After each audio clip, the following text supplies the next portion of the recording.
Hello guys and welcome to My Way to Fire. Have you ever wondered how you stack up against other people financially?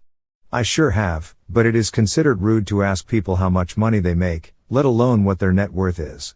So while you might share that information with some of your close friends, a lot of people don't like to talk about it. Fortunately, the Federal Reserve Board issues the Survey of Consumer Finances every 3 years so we can get some answers. The most recent report is from September 2020. According to that report, the average net worth of a U.S. household is $748,800. That seems pretty high.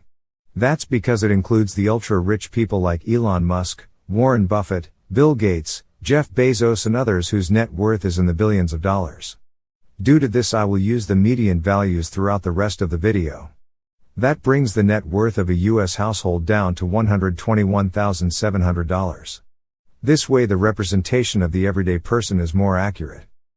First of all, it is important to realize what net worth is and how it's calculated. It is not your annual income, although the higher your income is the easier it is to grow your net worth. Simply put, your net worth is what you own minus what you owe. The assets to include in your net worth are your home, car, bank account, investments and anything else that has value. If your house is worth $400,000, your car $20,000 and other things add another $30,000, the total would be $450,000. However, this is not the final number if you want to determine your net worth. If you have a $200,000 mortgage, owe $10,000 on your car and have $2,000 in credit card debt, then you have to subtract those numbers. $450,000 minus $212,000 works out to be $238,000, and that would be your net worth. Now that we've got this out of the way, we can take a look at what the survey says. The first group is for people who are a head of family and under 35 years old. The median net worth in this group is $13,900. People in this group are still young and at the beginning of their careers, which means that their income might not be very high, and a lot of them have student loans to pay off. Some decide to buy a house, which adds to their assets, but usually they need a mortgage, which adds to their liabilities, and thus their net worth doesn't change much. A lot of people start families, which is also expensive and explains why the median net worth in this group is somewhat low. It is important to establish good financial habits from a young age that will help you grow your net worth over the years. An example of that is setting some money aside each month to invest. If you do that early on, you can see your initial amount snowball into a nice sum. People in the age group from 35 to 44 have a median net worth of $91,300.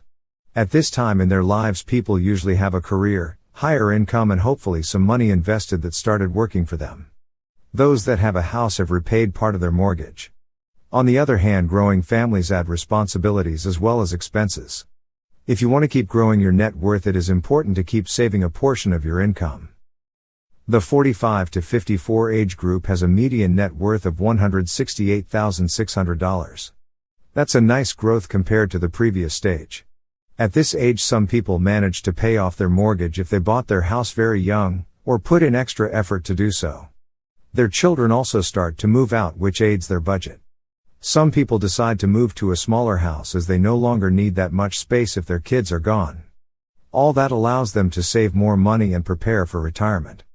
Others decide to splurge instead and buy a new luxury car because they feel like they can afford it and want to treat themselves.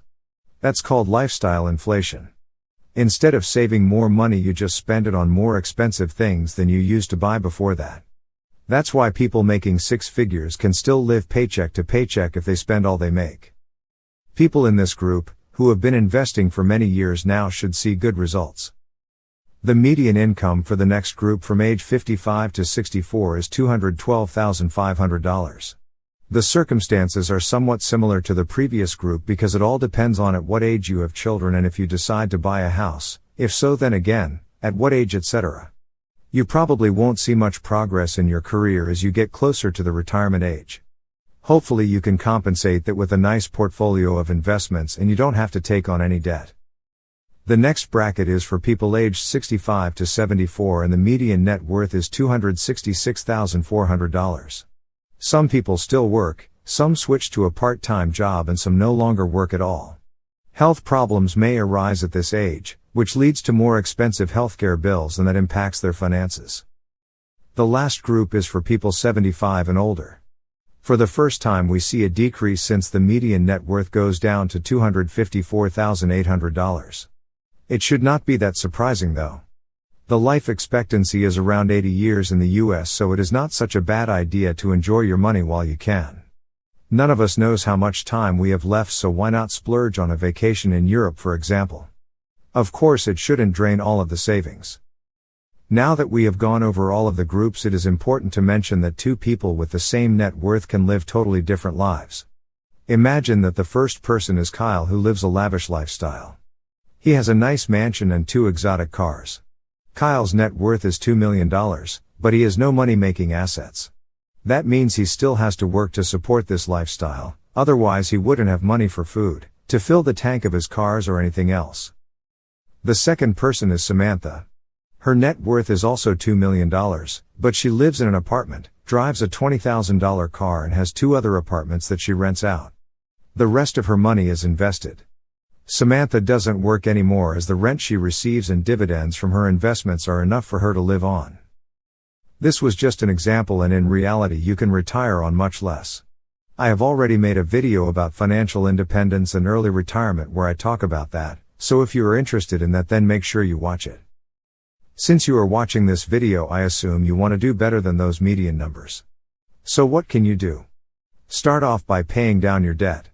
If you have multiple debts, then start getting rid of the one with the highest interest rate.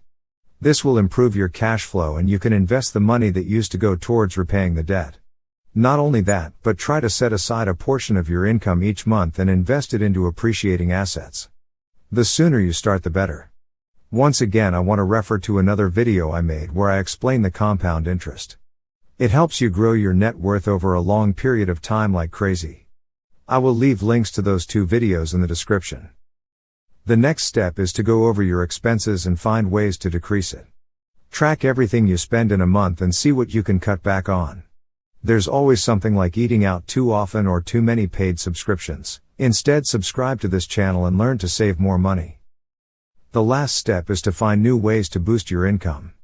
If you are in your teens, then get a part-time job if you are old enough to do so and start saving money. If you are older and already have a job, then think about some side gigs, maybe something on the weekend from time to time. Track your progress and try to stay motivated. The beginning is the hardest part, but once you start seeing results, it gets easier. Not only because of the extra motivation, but also because your investments start to do the heavy lifting and you will be able to relax a bit. So be patient, stick to your plan and don't give up. I wish you the best of luck, and let's do our best on our way to financial independence. Guys, if you enjoyed this video and found it helpful, please hit the like button to support this channel, and if you are interested in more videos about investing, personal finance and just overall money related topics, then make sure you subscribe.